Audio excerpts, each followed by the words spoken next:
Bonjour et bienvenue à tous.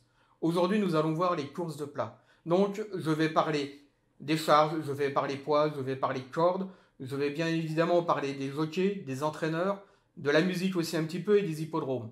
Nous allons voir tout ça pour savoir comment nous pouvons faire un pronostic ou plutôt dégager une méthode pour pouvoir faire de l'argent avec les courses de plat. Donc, c'est parti, nous allons tout de suite derrière l'écran.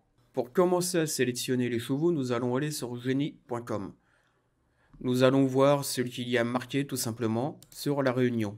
Donc Quintet Réunion Plus, le nom de la réunion, et nous allons aller sur la course. Sur chevaux, bien évidemment le numéro des chevaux, leur nom, la corde, ceci peut avoir une importance. La corde 1, c'est le plus près de la lice. La corde 1, c'est le cheval qui aura le moins de parcours à faire.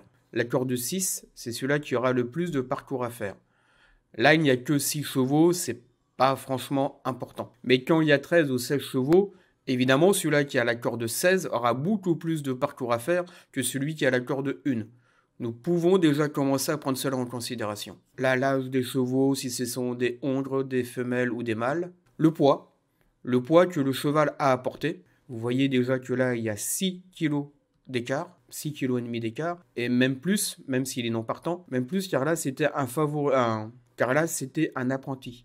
L'apprenti a une décharge de 1,5 kg.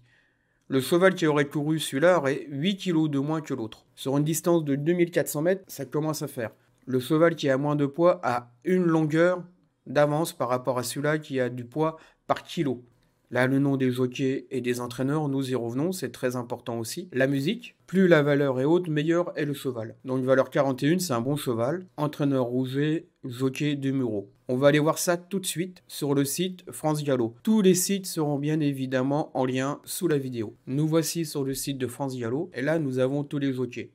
Maxime Guyon, Demuro, Aurélien Lemaître, et ainsi de suite. Christophe Soumillon se trouve en 7ème place, tout simplement parce qu'il n'avait plus le droit de courir en France suite à une erreur qu'il a fait en course. Mais si on regarde les stats, on voit qu'avec très peu de partants, il fait aussi bien que des jockeys qui sont 3e, 4e, 5e ou 6e.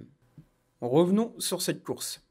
Donc on a vu que Christian Demuro était le 2e jockey. Vous irez voir pour les entraîneurs, JC Rouget est un très bon entraîneur. Donc c'est un très bon cheval avec une très bonne valeur.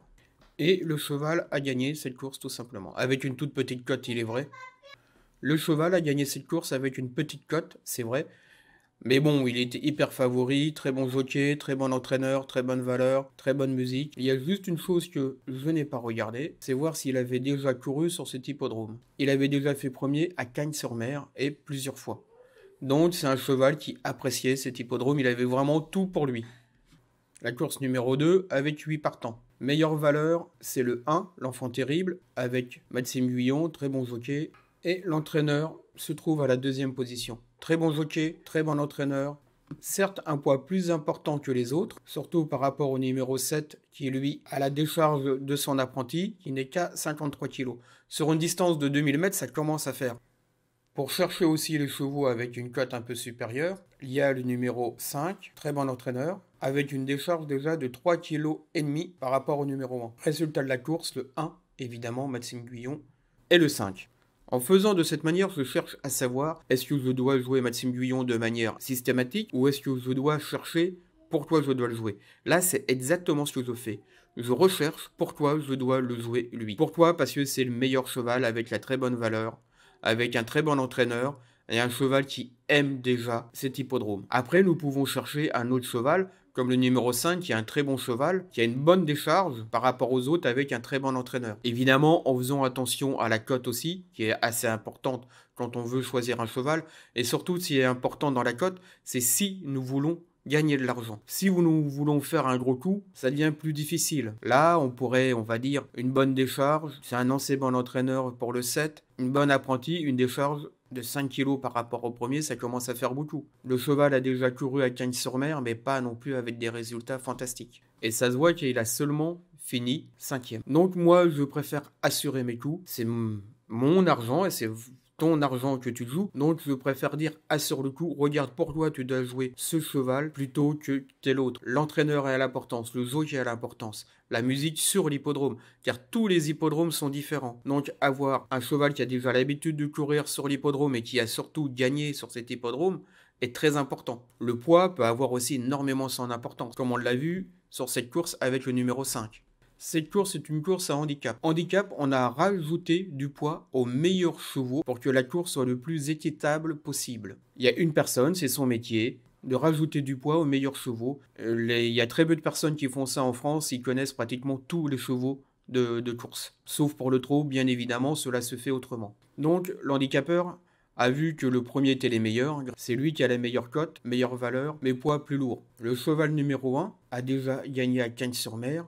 Il a couru sur terrain souple, très souple, ou sur la PSF. Cette course se court sur la PSF, nous pouvons donc raisonnablement le jouer, et le cheval a fini premier. Je recherche vraiment savoir si je dois jouer ce cheval, si j'ai une raison d'éliminer ce cheval, n'importe laquelle. Là, il n'y avait pas de grand jockey, donc je ne pouvais pas m'appuyer dessus.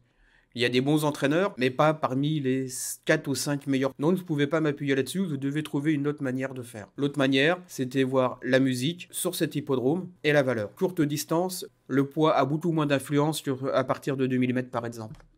Et comme tu le vois, la valeur là est vraiment démarquée. Il y a vraiment 2 chevaux supérieurs aux autres. Et moi, je veux assurer mon coup, et c'est ce que je te conseille de faire, c'est d'assurer ton coup. Je vais prendre les meilleurs des deux. On peut très bien faire une méthode uniquement basée sur le jockey, miser sur lui systématiquement en placé ou en gagnant. Donc on peut très bien dire de manière systématique, on joue Maxime Guyon en gagnant. Soit dès le début de la réunion, soit en attendant qu'il y ait 1 ou 2 écarts, car c'est un jockey qui doit gagner. Quand on prend ce style de jockey, quand un entraîneur dit « je veux que ça soit un tel » ou le propriétaire du cheval, c'est pour faire gagner le cheval.